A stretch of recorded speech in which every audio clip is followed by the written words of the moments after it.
Anneliese Michel was born into a quiet, devoutly Catholic family in Leibelfing, Bavaria, West Germany. The year was 1952. Her family later moved to Klingenberg am Main, a small town that seemed caught in time. It was a place of old stone churches and traditional values. Life for the Michels was structured around faith. They attended Mass twice a week. Their days were marked by prayer and religious observance. Joseph and Anna Michel raised their daughters with a strict and pious hand. In this world, the lines between the sacred and the profane were clearly drawn, and the battle between good and evil was not a metaphor. It was a tangible reality, a constant presence in their lives. Anneliese was a bright and sensitive girl. She was known for her pleasant nature and her deep, unwavering faith. She learned to play the accordion and dreamed of becoming a teacher. Her childhood was, by all accounts, quite ordinary for the time and place. She was simply a young woman growing up in a close-knit community, surrounded by the rituals and doctrines of her church. She followed the path her parents had laid out for her. It was a path of devotion, obedience and sincere belief. No one could have predicted the harrowing journey that lay ahead for this unassuming young woman. It was a journey that would challenge the very foundations of her family's faith and belief system. The world of 1960s and 1970s West Germany was a place of contrasts. While cities buzzed with economic recovery and new modern ideas, rural areas like Klingenberg held fast to tradition. The church remained a central pillar of the community. It was a source of comfort, guidance and authority. For the Michel family, this was the only world that mattered. They were insulated from the secular currents sweeping through the rest of the country. Their faith was not just a part of their lives, it was the very lens through which they saw everything. This deep piety would become central to how they interpreted the strange and terrifying events that were about to unfold. It is important to understand this context. The story of Anneliese Michel cannot be separated from the environment that shaped her. It was a world where spiritual matters were taken with the utmost seriousness. The devil was not a character in a storybook, but a real entity, a constant threat to the souls of the faithful. This belief system, deeply ingrained since childhood, would inform every decision made by Anneliese and those around her. It was a world prepared to see demons where others might see only illness. And for Anneliese, the line between the two would soon begin to blur in the most horrifying way imaginable. The first sign that something was wrong appeared in 1968. Anneliese was 16 years old. One night she experienced a violent convulsion. Her body shook uncontrollably. She bit her tongue. She was unable to speak or call for help. The episode passed, but it left her and her family deeply frightened. It was an isolated incident, a tremor before the earthquake. A year passed without another event of its kind. Life seemed to return to normal. Anneliese continued her studies, focused on her future, and prayed with her family. The memory of that night lingered, but it was pushed aside, hoped to be a strange, one-time occurrence. Then it happened again. Another convulsion, just as severe as the first. This time, medical help was sought. A neurologist examined Anneliese. The diagnosis was temporal lobe epilepsy. This is a condition known to cause seizures and sometimes altered states of consciousness or hallucinations. She was prescribed medication to control the seizures. For a time, it seemed to be a medical issue with a medical solution. The family placed their trust in the doctors. They hoped the pills would restore their daughter to her former self. Yet the path forward would not be so simple. The illness was beginning to take root in her life in ways that medicine alone could not touch. Despite the diagnosis and the medication, Anneliese's condition did not improve as hoped. The seizures continued, but something else was happening too. She began to experience strange visions while she prayed. She described seeing demonic faces, grimacing and mocking her. She started to complain of hearing voices. These voices told her she was damned. They tormented her, whispering blasphemies and threats. The experiences were terrifyingly real to her. They were not just symptoms of a neurological disorder. To Anneliese, they felt like a spiritual assault, a direct attack on her soul and her deeply held faith. The illness was now progressing on two fronts. There was the physical reality of the seizures, a matter for doctors and hospitals. And then there was the psychological and spiritual turmoil, a private horror that was growing inside her. She became more withdrawn and depressed. Her bright personality began to fade, replaced by a constant state of fear and anxiety.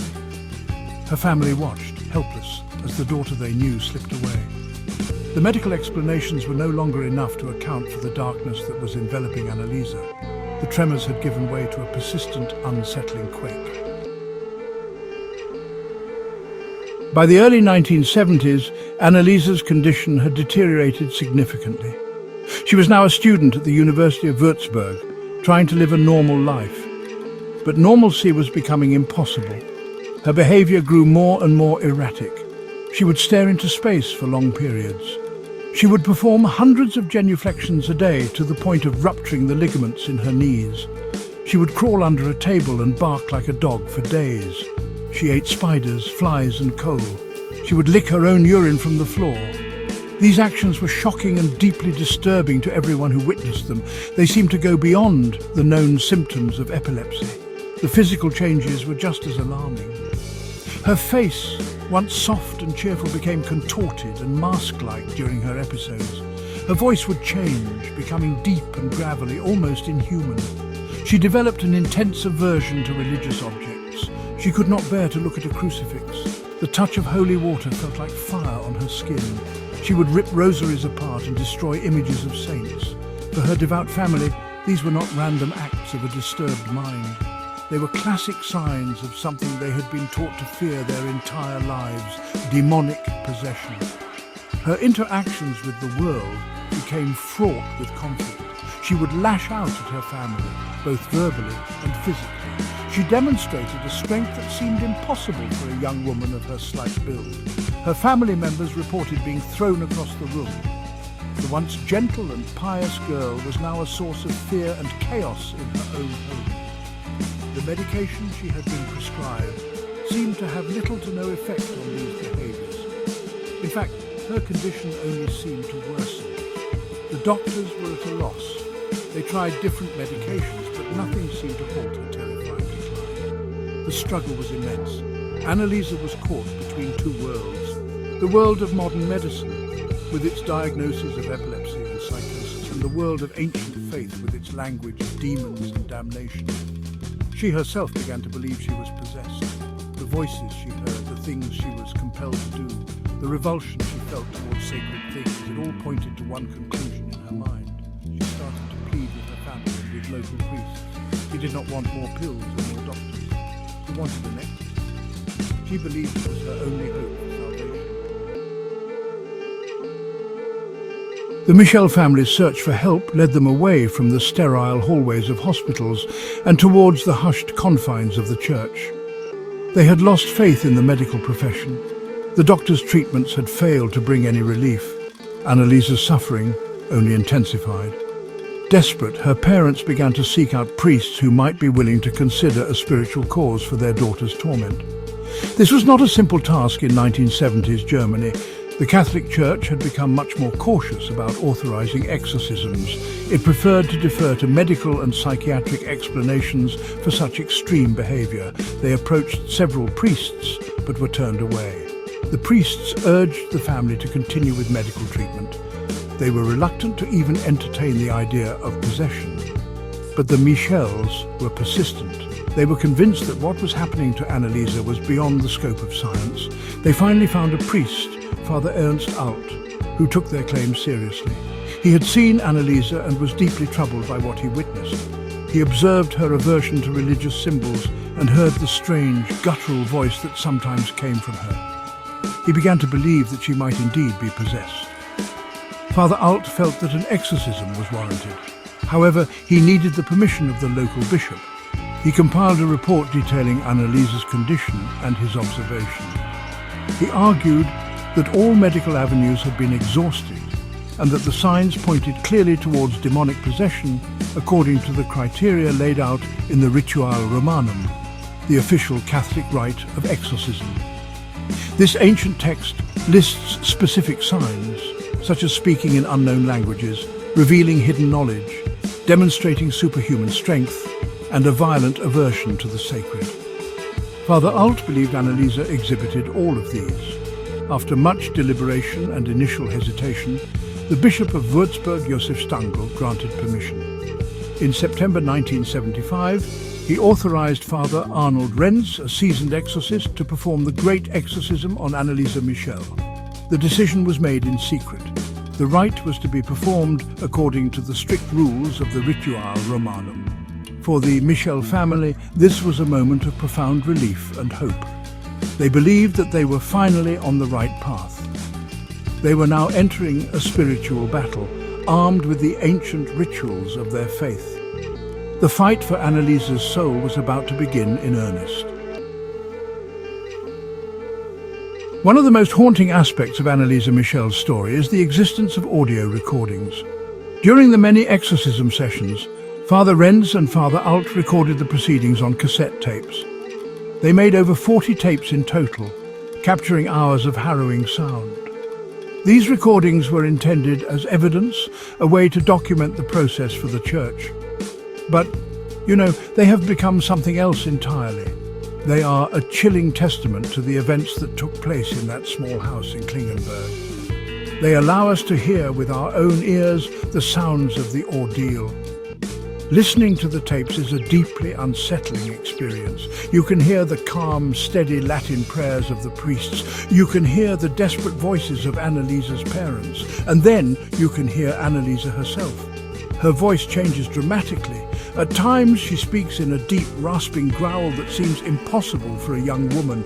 She screams, snarls and hurls obscenities at the priests. The sounds are raw and terrifying. They capture a human being in the throes of unimaginable agony, whether its source was psychological, spiritual or a tragic combination of both. On the tapes, the demons that supposedly possessed Anneliese identified themselves. They claimed to be Lucifer, Cain, Judas Iscariot, Nero, and even a disgraced priest from the 16th century. They would argue with the priests, mock their faith, and describe hell in graphic detail. The voices would switch, creating a chaotic dialogue of damnation. The priests would respond with prayers and commands from ordering the spirits to reveal their names and to leave the body of Anneliese. The recordings document a relentless battle of wills fought with words and prayers in a candlelit room. These tapes add a layer of disturbing reality to the story. They move it from the realm of historical accounts into the realm of immediate, visceral experience. We are no longer just reading about what happened, we are hearing it. The sounds of the struggle, the prayers, the screams, the growls. They make the events of those months feel undeniably real. Whatever the true nature of Anneliese's affliction, the suffering captured on those tapes is undeniable. They are a stark and haunting record of a young woman's descent into a personal hell, documented for all time. The exorcism rituals began in September of 1975 and would continue for the next 10 months. The sessions were held once or twice a week, often lasting for hours at a time. The setting was Anneliese's small bedroom. The room would be prepared with crucifixes, holy water and other religious items. The priests, Father Renz and Father Alt, would arrive, dressed in their vestments. They would be joined by Anneliese's parents and sometimes her sisters. The atmosphere was thick with tension and solemn purpose.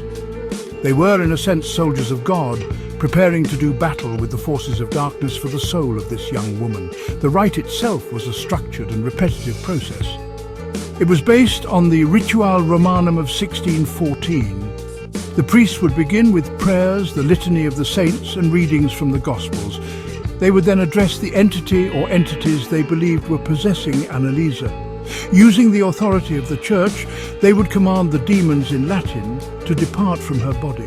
They would sprinkle holy water and hold up a crucifix. The sessions were physically and emotionally draining for everyone involved, but most of all for Anneliese. She was at the very center of this spiritual storm.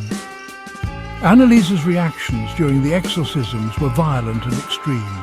She would writhe and thrash on the floor. She would scream and roar in the guttural voices captured on the audio tapes. She would insult the priests, spit at them, and try to attack them. She had to be held down by her father and others. The demons speaking through her would engage in long theological arguments with the priests. They would mock the Virgin Mary and the sanctity of the Church.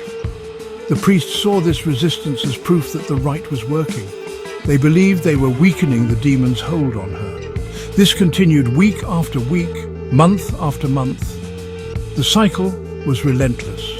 Anneliese would be exhausted and bruised after each session. In the periods between the rituals, she was sometimes lucid. During these moments, she expressed her belief that she was suffering for the sins of others, particularly for wayward priests and the youth of Germany. She seemed to have accepted this role as a sacrificial victim. It was a belief that her family and the priests encouraged. They saw her suffering as having a divine purpose. This conviction drove them to continue the exorcisms, even as Anneliese's physical health began to fail catastrophically. As the exorcisms dragged on through the winter and into the spring of 1976, Anneliese's physical condition deteriorated at an alarming rate. The rituals were brutal. The constant thrashing and convulsions took a heavy toll on her body, but more significantly, during this period, she began to refuse food and water. She claimed that the demons would not allow her to eat. Whether this was a genuine belief on her part or a symptom of a severe eating disorder that developed alongside her other issues, the result was the same. She was starving herself to death. Her body became a shocking sight. The once healthy young woman was now emaciated, a skeletal figure weighing only 68 pounds or around 30 kilograms. Her face was gaunt, her eyes sunken, her knees were broken from the hundreds of genuflections she performed daily. Her body was covered in bruises, yet, despite this obvious and catastrophic physical decline, no medical doctor was called. The priests and her parents had completely committed to a spiritual explanation for her suffering. They believed her physical wasting was part of the spiritual battle. They trusted that God would not let her die. The logic of the situation had become completely internal to the group. They were isolated in their belief system. The outside world, with its doctors and hospitals, had been rejected. Inside the house in Klingenberg, the only reality was the battle against the demons. Anneliese's starvation was seen as a demonic torment, not a medical emergency. Her physical injuries were signs of the violence of the possessing spirits. Every symptom that a doctor would have seen as a cry for urgent medical intervention was interpreted by the group as proof that the exorcism must continue. This complete refusal to seek medical help would become a central point in the tragedy. Anneliese was trapped. She was trapped by her psychological condition, by the beliefs of her family, and by the actions of the priests. She was also trapped by her own piety. She seemed to have accepted her fate, believing her suffering had a redemptive purpose. She told the priests she wanted to suffer to atone for the sins of the world. In her weakened state, she could no longer make rational decisions for herself. She was completely dependent on the people who were, in effect, presiding over her slow death.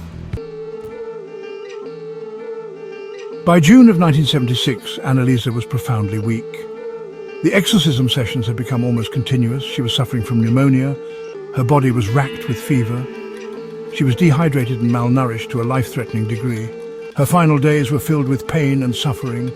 The exorcism on June 30th was the last one. Anneliese was too weak to perform the genuflections herself. Her parents had to hold her up and move her through the motions. She was barely conscious. Her last recorded words were a whisper to the priests, "Beg for absolution." Then to her mother she said, "Mother, I'm afraid." On the morning of July 1st, 1976, Anneliese Michel died in her sleep. She was just 23 years old. Father Arnold Renz was the one who found her. He immediately called a doctor, but it was far too late. The official cause of death was determined by the autopsy. It was malnutrition and dehydration resulting from almost a year of semi-starvation. Her body was broken. She had lost teeth, her knees were fractured, and she was suffering from a severe case of pneumonia. The girl who had dreamed of being a teacher had died in the most horrific of circumstances, in her own bed, surrounded by her family. The news of her death and the reasons for it sent a shockwave through Germany and beyond. The story was sensational. A young woman had died in the 20th century as a result of a medieval rite. It seemed unbelievable. The authorities were immediately alerted. The public prosecutor launched an investigation. The question was simple. Could Anneliese's death have been prevented? The answer from a medical standpoint was a clear yes. If she had been force-fed and given proper medical care in the weeks leading up to her death, she would almost certainly have survived. Her death marked the tragic end of a long and terrible ordeal. But it was also the beginning of a new chapter in the story. The battle for Anneliese's soul was over, but the battle for blame and understanding was just beginning. The quiet, devout world of the Michel family was about to be thrust into the harsh glare of public scrutiny. The private tragedy that had unfolded behind closed doors in Klingenberg was now a public case, a matter for the courts and the newspapers. The haunting question left hanging in the air was, who was responsible for the death of Anneliese Michel? In the spring of 1978, the trial began. Anneliese's parents, Joseph and Anna Michel, and the two priests, Father Ernst Alt and Father Arnold Rentz, were charged with negligent homicide. The courtroom in Aschaffenburg became the stage for a dramatic clash between two worldviews: the secular, scientific view of the state and the ancient, spiritual view of the accused. The prosecution argued that the four defendants had failed to provide necessary medical care to a seriously ill young woman, and that this failure led directly to her death. They argued that Anneliese was suffering from a severe psychiatric illness, not demonic possession. The defense, on the other hand, argued that they were acting in good faith. They truly believed Anneliese was possessed. They played the chilling audio tapes in the courtroom, hoping to convince the judge and jury of the reality of the demonic presence. They presented Anneliese not as a victim of their negligence, but as a willing participant in a spiritual struggle. They claimed she had chosen to suffer and die as a form of atonement. They even suggested that the signs of possession had continued after her death, claiming a nun had a vision of her soul being freed from the demons. The trial captured the attention of the world. It raised profound questions about religious freedom, personal responsibility, and the boundaries between faith and medicine. Where does a person's belief system end and their duty of care begin? The court had to navigate these complex issues. The judges listened to testimony from doctors, theologians, and family members. They heard the harrowing tapes. They were faced with the difficult task of applying the rational laws of the state to a case that seemed to defy rational explanation. The defendants showed no remorse, believing they had done God's will. In the end, the court found all four defendants guilty of negligent homicide. The verdict was a compromise. The judge acknowledged that they had been acting out of a sincere, if misguided, belief.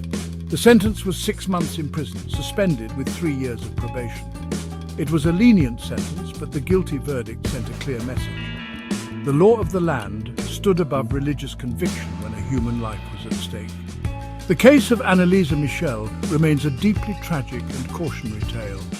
It is a story about the terrible things that can happen when faith becomes unmoored from reason, and when the cries of a suffering human being are mistaken for the voices of demons.